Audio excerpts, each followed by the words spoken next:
되게 약은 것 같아요. 좋아한다는 사람들이 주변에 많아요. 불필요한 어떤 주변적인 걸로 제가 보기엔 표를 잃으신 게 아닌가.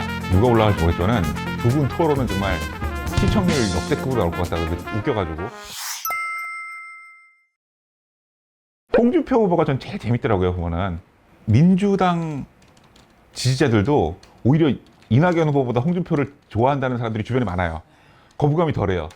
그러니까 약간 사이다도 있다 그러는데 홍준표 후보가 과거 토론회에서는 뭐 막말 논쟁도 있고 보면은 너무 말을 너무 좀 격하게 하셔가지고 말이 많았는데 그거를 또 어떻게 보는 분들은 또 인간적으로 보시는 분들도 있는 것 같아요. 근데 제가 이분 토론의 스타일을 가만히 보면은 어떻게 그렇게 자연스럽게 동문서답과 대받아치기를 잘하나. 제가 보기엔 정치적 경륜과 노련함이 아닌가 하는데 자기한테 불리한 질문이 들어오면은 전혀 다른 얘기를 하시고 아니면은 대버려요. 예를 들면 뭐 윤석열 후보가 예를 들면 그런 질문을 하더라고요. 홍준표 후보가 2017년, 18년에 예를 들면 당대표 하실 때 보수당이 완전히 괴멸될 위기였다. 다시 이미지를 쇄신하고 해가지고 이렇게 왔다고 얘기하니까 거기서 대답은 안 하시고 뭐라고 그러시냐면은 그때 당시에 당신은 어디에 있었냐.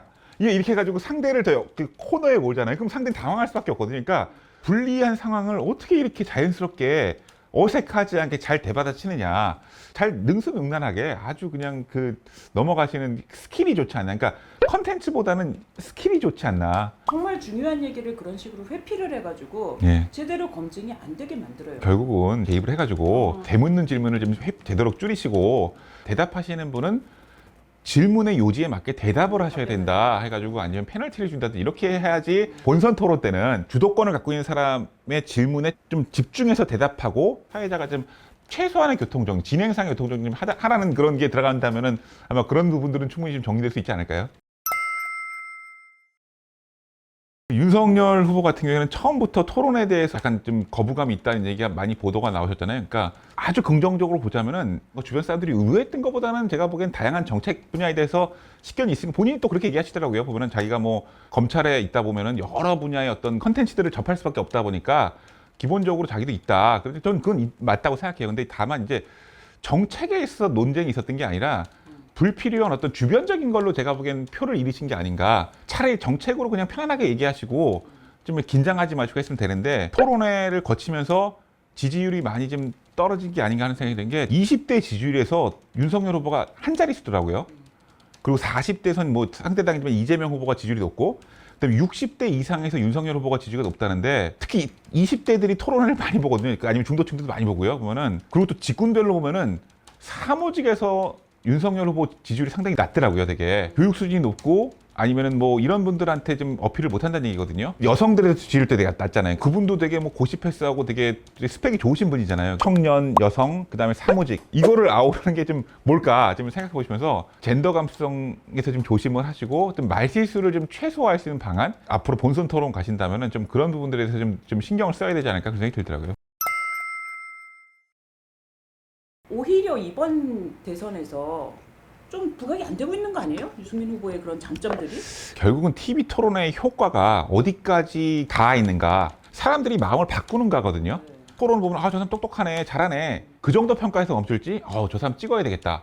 이렇게까지 가는 거는 또 다른 얘기잖아요, 보면은. 근데 실제로 보면은 많은 평가는 정파적으로 가고 그 다음에 후보 선호로 이미 자기 마음속에 있는 것들이 어느 정도 움직이는 것 같아요. 결국은 TV 토론의 효과를 얘기할 때 자기가 기존에 갖고 있던 신념이나 지지 후보를 강화한다? 지금은 아직은 뭐 본선 단계는 아니니까. 그러니까 아무래도 정당에 대해서 좀 관심 있는 사람들이 많이 관여하다 보니까 그 정당의 색깔이라든지 그 정당의 전통적인 지지층 위주로 평가하다 보니까 아마 유승민 후보가 국민의힘의 메인스트림 그 지지자들 거기에 크게 어필하지 못하는 이유에서 기인하는 게 아닌가. 사람의 느낌 그런 것도 있는 것 같아요. 뭐 윤석열 같은 경우에는 보면 이게 좀 스펙이나 어떤 그런 백그라운드는 상당히 엘리트지만은 의리 이미지, 큰형님 이미지 그런 것들 때문에 약간 좀 인간적으로 어필하는 게 아닌가 하는 생각이 들고 유승민 후보 같은 경우에는 보면은 사람이 뭐 인격적으로 좋으시고 하겠지만은 선비 느낌이 되게 강하고 교수님 느낌이 되게 강하시잖아요. 또 되게 뭐 훈계하는 느낌도 강하고 하다 보니까 좀 손해 보시는 게 있지 않나. 저는 개인적으로 그런 이미지랑 관련되는 게 아닌가 그런 생각이 드는데요. 보면은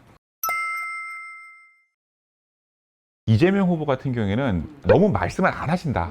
이분 입장에서는 자기가 1등이잖아요. 지금 딱 준비해온 말. 그러니까 뭐냐면 자기가 곤란했던 대장동이라든지 이런 것들에서 공격을 받으실 때 이거는 그냥 토건 세력들이 다 가져가는 건데 내가 결국은 50%라도 회수한 아주 그냥 케이스다. 요거만 계속해서 반복해서 얘기하시는 게 절대로 거기에 휘말리지 않고 차라리 그냥 분리하더라도 어차피 지지자들은 그렇게만 말해줘도 그거를 다 좋게 해석하시거든요. 그냥 불필요한 논란에 휩쓸지 않겠다 그런 전략으로 가는 게 아닌가. 기본소득이라든지 기본 정책들 좀 더 적극적으로 자기가 얘기를 해줘야 되는 거 아닌가요? 이재명 후보 입장에서는 본선을 가는 토론이 중요한 것 같고 어차피 기본소득이나 그런 것들은 본선 토론에서는 대장동 얘기는 되도록 최소화하면서 자기의 정책을 더 극대화해가지고 그쪽 얘기를 더 많이 하시려고 아마 제가 보기에는 말을 되도록 줄이면서 일반 유권자들 여러 조사에서 높게 나오고 코어 당원들에서 제가 보기엔 이재명 씨의 지지가 높잖아요. 과연 이분이 불필요한 말들을 많이 해가지고 보면은 뭐 할 필요가 있었을까? 왜냐면 처음부터 거의 과반을 육박하게 나왔잖아요, 표가. 아직 완전하게 준비되지 않은 정책에 대해서 말을 해가지고 휩쓸리고 그렇게 할 필요가 있지 않았을까? 저는 그런 생각이 드는데요, 보면은. 오로지 이재명 후보를 사람을 공격하기 위한 내거티브 너무 강하게 해서 자기를 부각시키지는 못했다는 생각이 좀 들더라고요. 민주당의 전통적으로 지지층들이 호남 지역에 많다 보니까 호남에서만큼은 내가 큰 격차로 이기겠다는 것 때문에 진영을 세우고자 아마 그런 말씀을 했던 게 아닌가 하는 생각이고요. 토론의 특징이 자기의 정책 역량을 어필하고 두 번째로는 상대 후보를 검증하고 나도 검증받고 세 번째로는 나의 어떤 인간적인 매력을 어필하는 세 가지 측면이 있는데 이낙연 후보는 두 번째가 중요하다고 본인이 생각하실 수 있는 게 계속해서 2위로 수세에 몰리다 보면은 아무래도 1위를 격차를 줄여야 된다는 어떤 압박이나 여러 가지 지금 생각을 하셨을 거 아니에요. 상대적으로 1위나 3의 밸런스가 좀 떨어지다 보니까 네거티브를 헛던 게 아닌가 생각이 들고요. 이낙연 후보가 뭐 엄근진 이미지로 이재명 후보를 좀 탐탁찮게 생각하는 중도 보수 사람들에게 어필했다는 얘기 했잖아요. 상대로 밸런스로 잃어버리게 되는 것이 제가 보기엔 민주당의 코어 지지층이 아닐까. 이재명 지사에 대한 네거티브가 강해지면 할수록 과연 지지할 것인가 뭐 이런 얘기들이 나오는 거 보면 아마 그래서 아마 그런 그 얻은 게 있으면 잃은 게 있지 않을까 그런 생각이 드는데요. 본인도 제가 보기엔 제 기억에 한 8월 달인가 한번 네거티브는 그만하고 앞으로는 정책 얘기 하시겠다고 하셨었거든요. 그렇게 상대를 검증하다 보면은 내 얘기를 할 수 없고 상대 얘기를 할 수밖에 없으니까 자칫 잘못하면은 결국은 상대를 검증하다가 상대를 부각시킬 수밖에 없는 게고 상대를 지지하는 사람들을 결집시키는 어떤 효과가 나올 수밖에 없거든요. 다수의 연구는 여전히 자기의 어떤 지지를 강화한다. 그게 첫 번째고요. 두 번째는 그럼에도 불구하고 중도층 유권자들에게는 좀 어필한다. 그런데 이번 토론회 같은 경우는 제가 보기에는 워낙에 진영 갈등이 고조되는 가운데 사기 때문에 과연 이게 효과가 있을까? 누가 올라가든지 간에 굉장히 격하게 붙고 막 그럴 수 있기 때문에 좀 흥행의 효과가 있을 것 같은데 정책 역량 검증으로 과연 의미 있게 원래 의도했던 취지를 달성할 수 있을까 싶으면 약간은 좀 회의적이에요. 보면은 지지 후보를 결정하지 못한 부동층 유권자들이나 중도층 유권자들에게 무당파 유권자들에게 어필한다. 그런 변수들도 많이 와요. 예를 들면 뭐 얼마나 자주 신청했느냐, 빈도, 깊이 있게 주의 깊게 받는가, 어텐션을 갖고 받느냐 이런 거 가지고 보는데 특히 이제 집중해서 봤을 때 좀 효과가 있다는 얘기를 많이 하고요. 이재명 지사와의 본선 경쟁력을 어필하는 거는 중요하긴 한데 어쨌거나 이거는 그 국민의힘 토론회잖아요.